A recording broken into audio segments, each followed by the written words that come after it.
Hi everyone, we're just going to do some exercise demonstrations right now. So my brother Chris is going to demo all the exercises for us today. And we're going to start with Mike's exercises on day one. So the first move is going to be an alternating dumbbell curl. So let's pick up the weights, Chris. So notice as he steps down to get the weights, you guys, he bends down in a squat position. Make sure you're always picking up your weights when you're going down in a squat position. We never want to see you bending over at the waist. Always keep good form when you're picking weights off the ground. So the dumbbell curl, Chris is going to keep the weights at his sides like this to start. He's going to keep the palms facing his body. So let's see you do a couple curls right now, Chris. Good. So as he does these curls, his palms are facing up as he comes up, and then as he comes down, he's twisting the wrist back towards his body.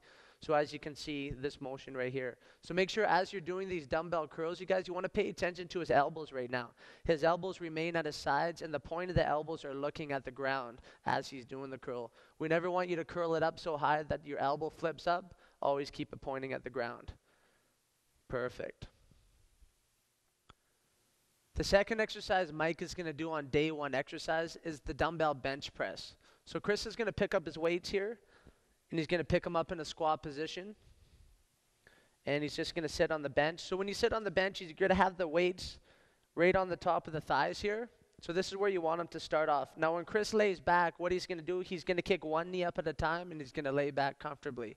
You don't ever want to just lie back with the weights uncontrolled. So let's kick them up one at a time, Chris, and come down. Good. So when he does a bench press, he's going to have his palms facing out. And all he's going to do when he comes down on the bench press, he's going to come down nice and wide. So come down nice and wide, Chris, and he's going to stop the elbows right at shoulder height here, and then he's going to push it back up. This is your dumbbell bench press. So let's do a couple more, Chris. Good. So as you can see, you want to just look to the side a little bit when you're first doing it to make sure you're stopping right at shoulder height. If you come too low, you guys, if you're coming below your shoulders with your elbows, that is going to place some unnecessary stress on your shoulders, so we don't want to do that. And just one more tip, you guys that have benches, everyone's got different length of legs, okay? So it's going to make a difference. The arch in your lower back, there shouldn't be a big arch in your lower back. If you have shorter legs and you find that is happening, all you have to do is put the legs up on the bench. So let's put the legs up on the bench, and that's what it would look like right there. It would take a little more balance to do it, but it's a lot safer. And to put the weights down, all you got to do is stick them down one at a time on the ground.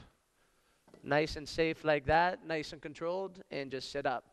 And make sure every time you set back up for your dumbbell bench press, you start off the same way that Chris did, over in front of the bench, and you come down in the squat position to pick them up, and you'll do great. And the third exercise that Mike is going to be doing in day one is called the running man sit-up. So Chris is set up for the running man sit-up right now. His legs are straight, his toes are pointed up in the ceiling, and his elbows are going to be on the mat, so his fingertips are looking at the ceiling. Okay, Chris, so come up and show him what the running man sit-up looks like for a couple reps. So as you can see, the opposite knee, opposite elbow is coming up. When he comes up, his elbow is going to be pointed straight ahead, just like this. Okay, guys, so this is a harder version to do the running man sit-up. From there, if you can't sit up all the way as Chris is doing here, then you would go right into a bicycle kick. So a bicycle kick, you're going to keep the hands at the side of your head. You never want to put the hands right behind your head because you don't want to pull on your head while you're doing this. So let's see a bicycle kick, Chris, lying down. So all you're going to go is opposite elbow, opposite knee again.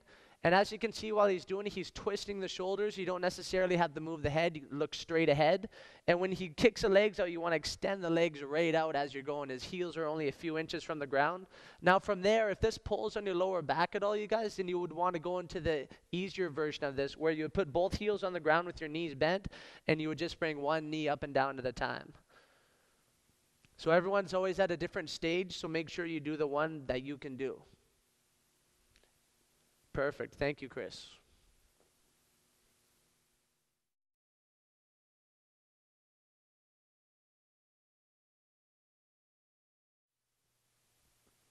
These are Chris's exercises now we're demonstrating for day one exercises. So this exercise he's going to do is called standing 21s with the bands. So Chris, let's get your feet on the bands. So as you can see, when he puts his feet in the bands, you guys, he's putting it right in the middle of your shoes. Never put it right at the end of your shoe because you don't want the band to come up and bite you. So let's do a couple curls, guys, for the camera. Good. So guys, you want to do that right away when you set up with the bands, just to make sure you feel the same resistance on each side. If you don't feel the same resistance, you're going to want to adjust your feet. Okay, so the standing 21s, he's going to cross the bands once. So cross them once, Chris. And with your arms at your sides, he's going to keep the palms facing up.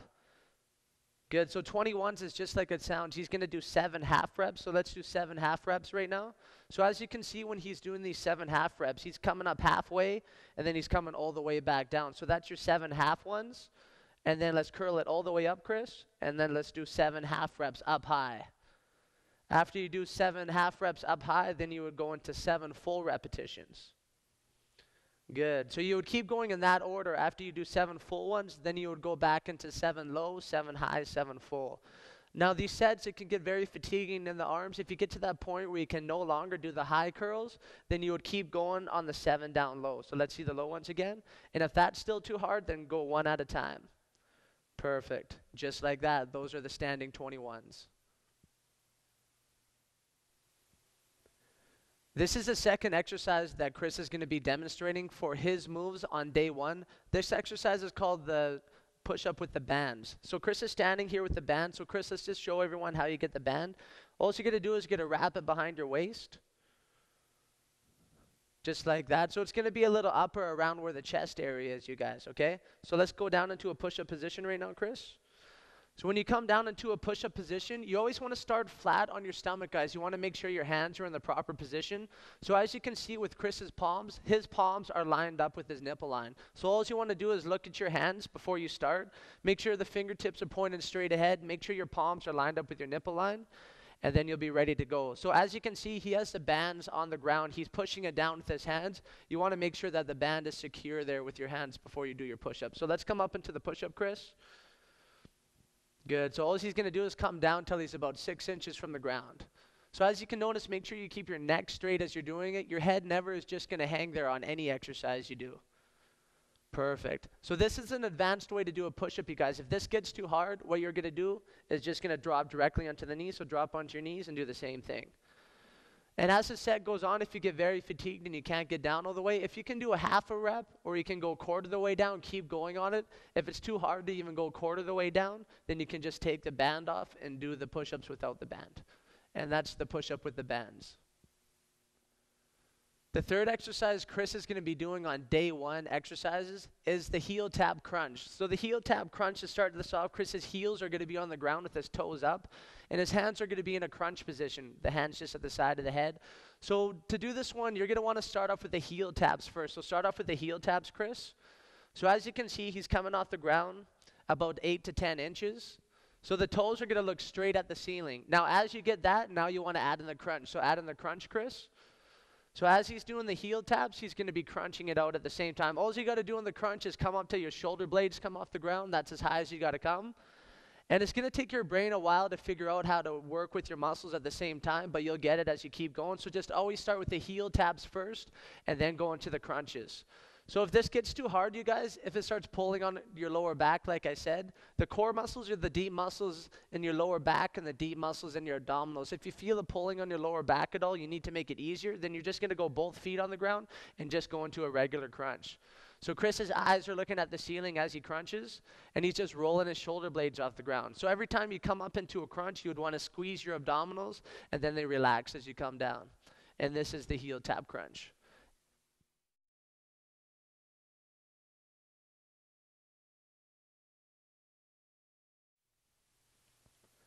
These are the exercises that Joanne will be doing now in day 1 exercises. So this exercise is going to be called the reverse in and out. So let's get set up with the band again, Chris. So like you saw when we did the standing 21s, this is reverse. These are called reverse in and outs. So what you're going to do, Chris is going to keep the palms facing down. This is a reverse curl with the palms facing down. So let's do a couple of them. So as you come in, you're going to angle them in, and then you're going to angle them out. So let's go 2 at a time, Chris. We're going to angle them in together, back down, and then angle them out. So this is your reverse in and out. So as you can see, as you're doing it, you want to keep the wrist straight.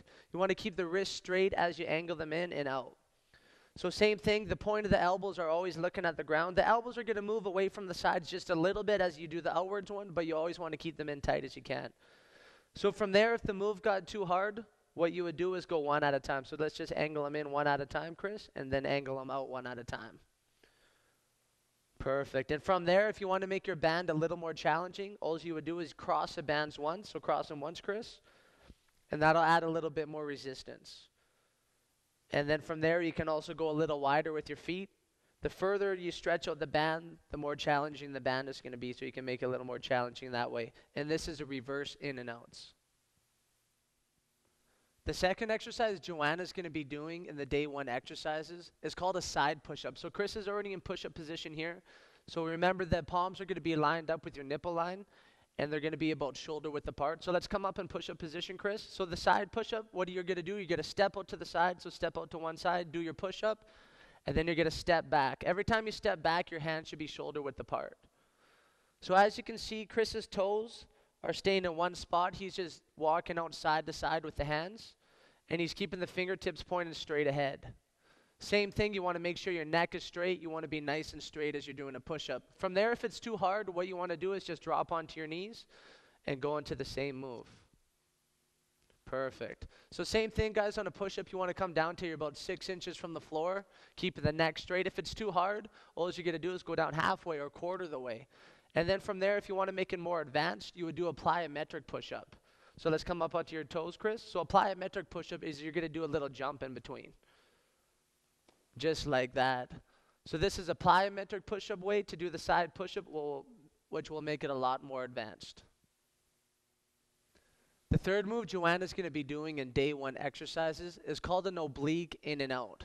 So Chris is already in the seated position here. So when position with your hands, guys, you want to have your hands, the palms right underneath your shoulders right here, fingertips pointed towards your feet. And let's see you do an in and out, Chris. Let's demonstrate a couple of them. Good. So what Chris is doing here is he's keeping both feet together, and he's angling the knees in opposite. Every time you notice as his legs kick out, the legs are pointed straight ahead. So you don't need to angle the legs out as you kick them out. Look at those legs when you kick them out. Legs are straight ahead, angling the knees in. So from there, you guys, if it got too hard, same thing. If it pulls on your lower back when you're doing it, you would go both heels on the ground, and you would bring one knee in and out at a time. So when you thrust those knees in, you're going to be using those lower abdominals to bring those knees in and out. What's going to happen when your abs and core get tired on this move is you could feel it in your hip flexors, which are the top front part of the thigh up here. They could start burning too when your abs and core get fatigued, so that's completely normal.